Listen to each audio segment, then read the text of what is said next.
Tere tulemast Tartusse! Just siin, vanas ja väärikas, aga ka modernses ja coolis ülikooli linnas Tartus asuvad võistlustulle noored ja andekad häkkerid. Algab Cyber Battle of Tartu.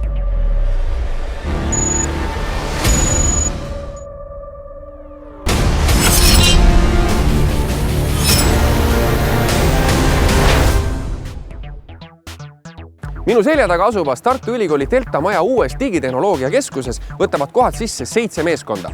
Tiimid moodustati 3-päevase bootcampi tulemusena. See oli intensiivne häkkimise laager, kus noored said enda käsutusse NATO õppustel kasutatava tehnoloogia ja mentoriteks Eesti absoluutsed tipphäkkerid. Peale bootcampi olen ma enda meeskonnaga valmistunud üpriks palju tänaseks lõppvõistluseks. Ma vaatasin üle siis need eelmised materjale ja soovitasin teistele veebilehti, kus saab harjutada. Mu tiimikaaslased on väga heal tasemel. Ma tegelikult ei tea veel, kuidas asi päriselt tööle hakkab. Ma arvan, et me midagi saame ikka tehtud. Usun, et meil on hea võimalus võita. Tahaks esikolmikus olla. Võiks võita ikka, kui kohale juba tuleb. 7 meeskonda alustavad 7 tundi kestvat häkkimise maratoni. Võistlus koosneb 3 voorust. Kool, haigla ja muuseum. Tiimid satuvad kokku tundmatute ründajatega, kes plaanivad päriselt kurja teha. Oma oskusi ära kasutades saavad võistlejad muuta ajaloo käiku. Ehk päästa elusid, peatada haigla töö seiskumise ja tõkestada muuseumi röövi.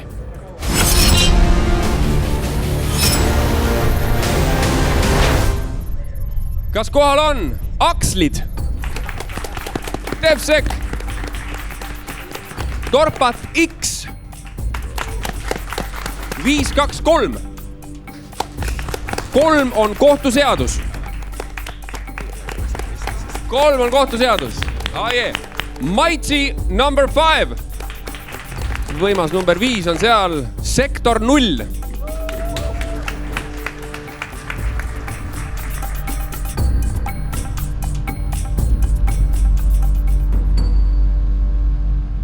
Meil on majas täna ka ekspertidest koosnev paneel. Mul on hea meel tervitada kõigepealt Agnes Roos.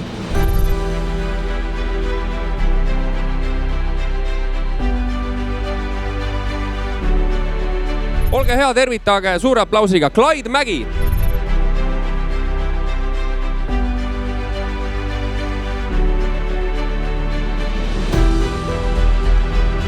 Te olete nende meestega juba hästi tuttavad.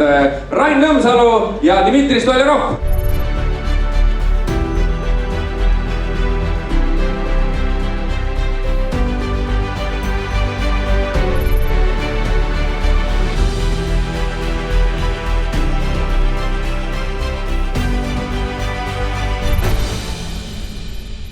Nüüd on aeg välja selgitada, kes nende noorte hulgast on parimad. Võitja tiimi ootab ees osalemine rahvusvahelisel küberkaitsevõistlusel Cyber Battle of the Emirates.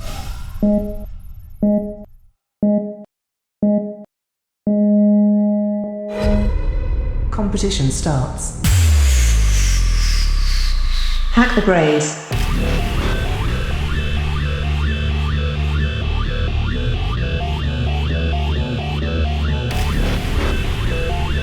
See CTF ehk Capture the Flag küberkaitsevõistlus ei ole mitte niisama kuldvillaku stiilis mõõduvõtt, vaid kõik tiimid satuvad siin vastamisi reaalsest elust inspireeritud väljakutsetega. See on uus formaat, aga ma arvan, see on nagu kordades kihvtim kui lihtsalt siuke vanilla CTF. Esimese ülesande nimi on Hack the Grades. Koolis liigub kuulujutt, et mõned õpilased või siis üks teatud õpilane häkkerist õpilane on häkkinud lahti kooli hinnete süsteemi ja muutnud seal muidugi hindeid paremuse suunas. Ja mõned õpilased juba on sellelt häkkerilt tellimustööna ka oma hinnete parendamisi tellinud ja õppealajuhataja kutsub siis meie noore häkkerkangelase oma kabinetti. Õnneks ta ei kahtlusta teda, vaid hoopis palub abi. See backstory, mis nende ülesannetega kaasa tuleb, et see on minu meelest hästi lahe, et see annab sellist natukese vürtsi nendele CTF-idele juurde. Minu teada see on siuke esimene CTF, kus on mingi backstory taga. Tavaliselt on lihtsalt, sul on ülesanded, sul on mingid erinevad nagu kategooriad ja sa pead lihtsalt neid lammutama ja lahendama. See teeb palju huvitavamaks ja see on siuke, nagu päriselt otsiks midagi, siuke nagu päris veebilehte kuskilt pidi mingit serverisse häkiks sisse, see on päris huvitav, jah.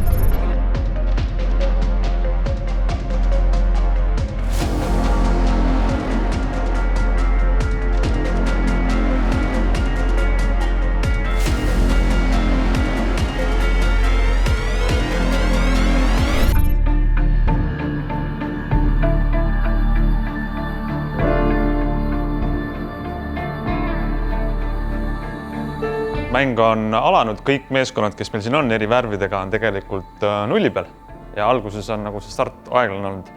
No, täna siin on kõik ülesanded tehnilised, ehk siis nad peavad aru saama või tundma neid süsteeme või erinevaid platvormasi, erinevaid operatsioonisüsteeme, peavad suutma leida sealt üles sellised tagauksed või haavatavused ja nõrkused, mis sinna süsteemi on siis antud juhul korraldajate poolt ette ehitatud.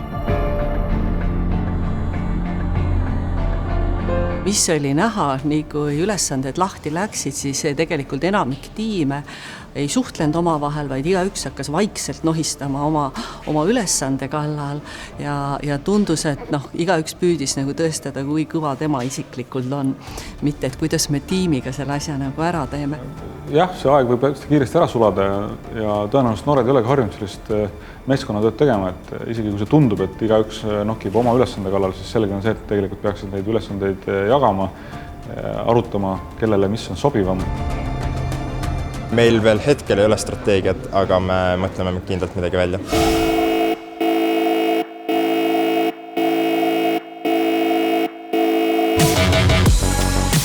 Kui 18 minutit on juba käinud, et keegi võiks kuskile jõuda, et võtaks esimesed vihjed, saaks äkki ülesanded lahendatud.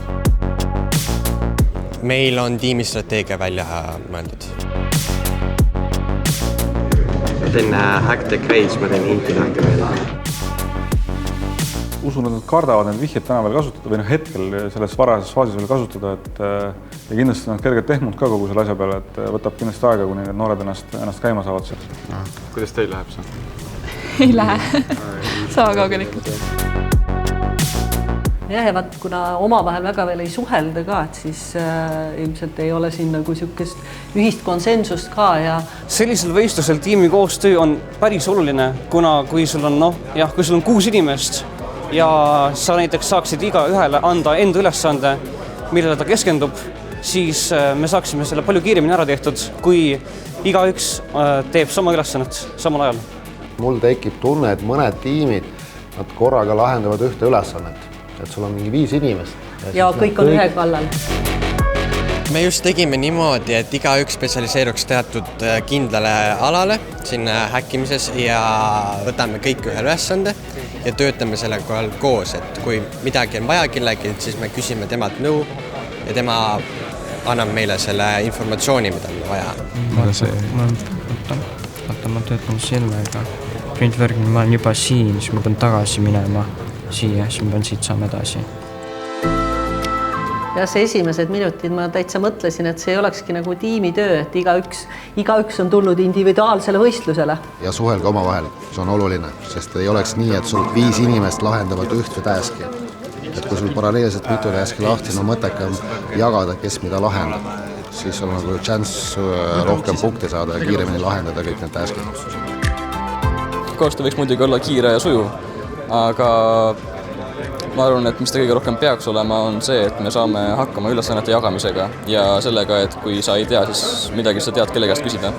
Ja hindid on nõrkadele. Nad arvavad kaasa jääda. Jah, see on ka tihti noortel, et ma saan ise hakkama. Ja kui õige mees ikkagi võtab manuali kätte alles siis, kui ta on viimases hädas, eks ole. Nüüd on liiga hile hindijaks ka. Tegime selle osa juba ise ära. Siin on selgelt niisugune strateegiline küsimus ja kindlasti hästi palju oleneb ka sellest, kui hästi on mängureeglid läbi loetud. Et kes saab sellest aru, et väikesed miinuspunktid võivad aidata suurtele plusspunktidele kaasa, kes kardab, et miinuspunktidega jääb veel rohkem miinusesse ja julge neid üldse kasutada, sellele kaotab ka või jäävad samata ka suured punktid. No nii, meil on olemas esimesed punktid koju toodud, 3 on kohtuseadus, on siis võtnud juhtrolli. Vägev. Suurepärane. Ja mis me nüüd alguses näeme, kellel läheb sealt joon allapoole nulli, miinuspunktid, sellepärast et hakkasid vihjed võtma. Ma pean ütlema, et ülesannete lahendamises me oleme head, aga aru saama, mis tegema peab päriselt, sellega võtab vedikene aega.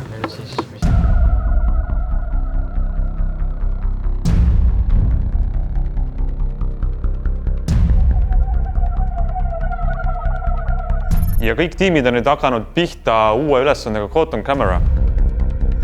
Caught on Camera.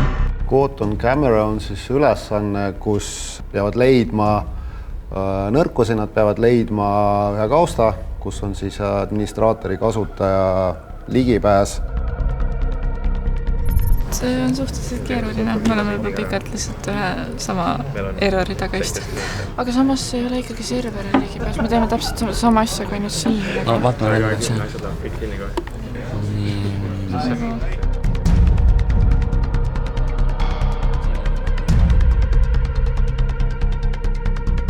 Lisaks on päris kaamera, pilt on ka ekraani peal.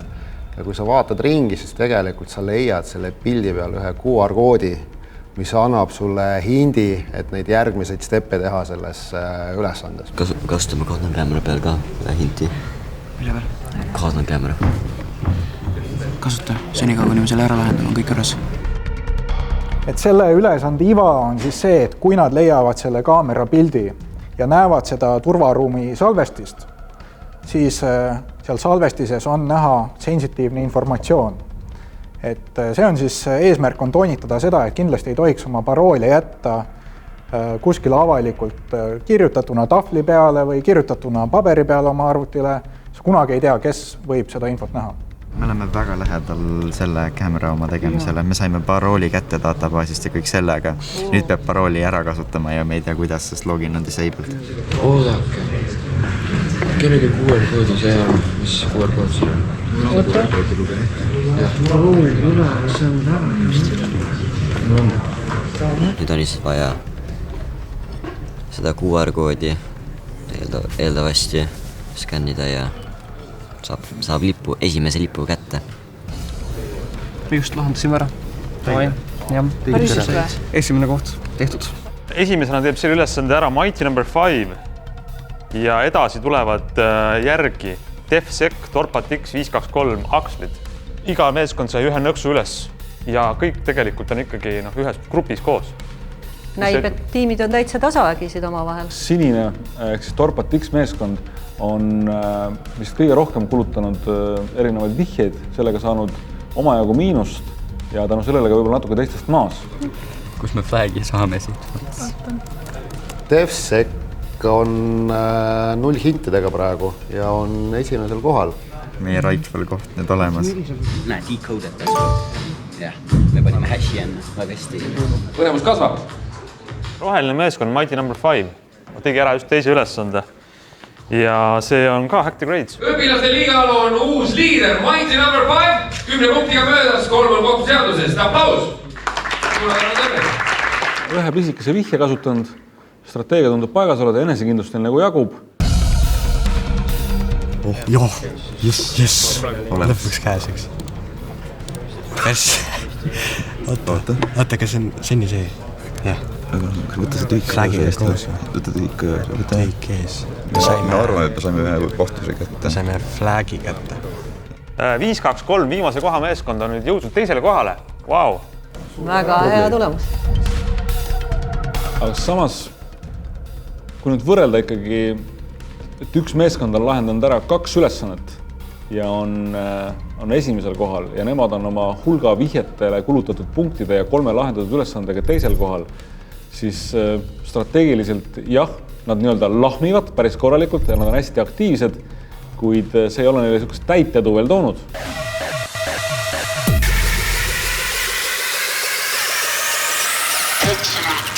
Meil on siin üks võistkond, kes ei ole üldse veel punkte saanud ja tegelikult esimene voor hakkab lõppema. Leitsime siit veebisaidilt Shelli üles ja nüüd peame sellega flagi üles leidma. See on niisugune natukene lihtsalt torkimine vist. Ootame, vaatame, sest meil on veerand tundi ja tegelikult veerand tunniga sa saad asju lahendada. Me ei kasutanud hästi kaua hinte. Ärge raisake liiga palju aega jäädes toppama, kasutage vihje. Me olime omadega tegelikult üsnagi augus tollel hetkel, nii et ma arvan, et oli õige aeg nagu sellest situatsioonist välja tõmmata. Caught on camera ülesande lahendasid tegid ära? Tuldi minusest välja. Mina mäletan bootcampi ajast kahte poissi siit ja ma ütlen, et see tiim läheb suht kõrgele, et nad on väga teravad. Peamiselt lõpupoole hakkasin nagu natuke ringi kõndima rohkem seal tiimi juures ja seletama, sest ma tean mõnest asjast rohkem. Sellega ma nagu mõnes mõttes kulutasin palju enda aega, mida ma oleks saanud ülesannete lahendamiseks kasutada. Aga näete, roheline tegelikult ju tegi jälle ülesande ära ja läheb veel eest ära.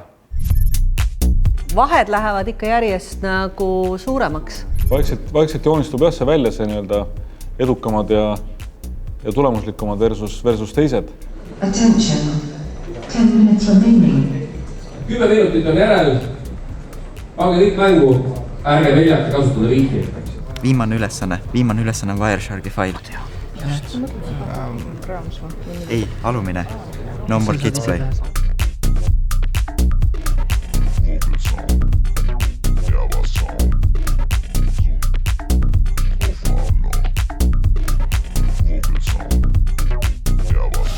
Ma ei leia üles seda. No ma ei tea, mida ma proovin siin teha. Tõenäoliselt keegi väga ei saanud aru, et seal oli Wiresharki command oli juba ette öeldud ja sa pidid lihtsalt terve selle Wiresharki capture'i siis panema sinna commandi ja siis sa saadki flagi kätte. DevSec on tõusnud teisele kohale, et on lahendatud ära ülesanne nimega No More Kids Play ja ülesande sisu on siis analüüsida võrguliiklust, tuvastada seal ära, et on ICMP protokolli kuritarvitatud, sellega siis ettevõttest andmeid välja liigutatud ja nende ülesanne siis ongi seda analüüsida, mis andmed sealt on välja transporditud ICMP protokolli. Kas ma näen õigesti, et nad ei ole kasutanud ühtegi vihjet ja on puhtalt ära lahendanud 2 ülesannet? Ja see on nendele taganud hetkel teise koha, eks ole? Jah. Ja nad on vist ainukene tiim, kes ei ole kasutanud ühtegi vihjet, mis näitab, et nad on nii-öelda ainukene selline omapärase taktikaga hetkel. Me põhimõtteliselt jäime siis kindlaks ideaalile, et ei kasuta ühtegi hinti, kuna me olime enamus asjadest juba nagu, me olime kindlad, et me teadsime palju rohkem, kui need hindid annavad meile. Nii, ja nüüd 3 on kohtuseadus, said 3. Nad lahendasid veel ühe ülesande ära. Sa teed nalja. Me rõsasime 25 punkti sellele või panime uue selle mulja loo. Mida? Kas meil hakkab mingi liidrigrupp välja kujunema või? Jah, 3 tükki tunduvad, et on pisut teistest eest ära läinud. No viimased närvilised minutid. Attention. 1 minute remaining. Väga tõsine lammutamine käib. Kohati ollakse ka murelike nägudega. Ei tule välja. Siin on jah, igistamine. Väga pingeline olukord oli just need viimased 5 minutit. 3 kohtuseadus on tulnud viimase 10-15 minutiga just 5. kohalt liidriks. Päris tubli meeskond. 3 on kohtuseaduse esikohale, tegid ühe ülesande ära ja said esikolmiku ette otsa. Käed värisevad nii hullult lihtsalt adrenaliinist, et isegi kirjutada ei saa. Jah, väga hea, 3 lahendus ära.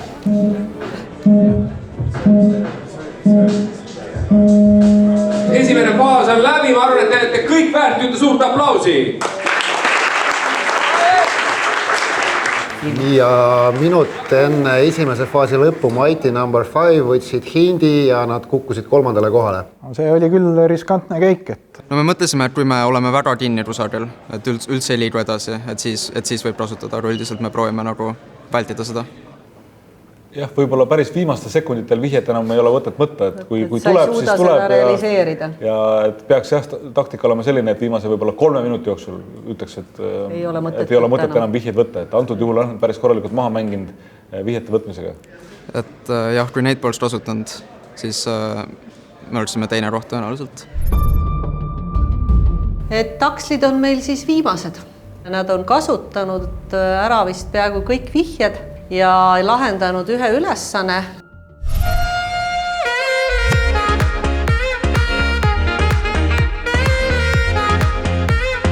Finaalvõistluse esimene faas on läbi ja seejuures jäi esimest ja teist kohta lahutama vaid napid 10 punkti. See ajas tõesti kõik meeskonna liikmed siis varustele on ja kõik on ärevil, energilised ja ootame, mis teisest faasist tuleb.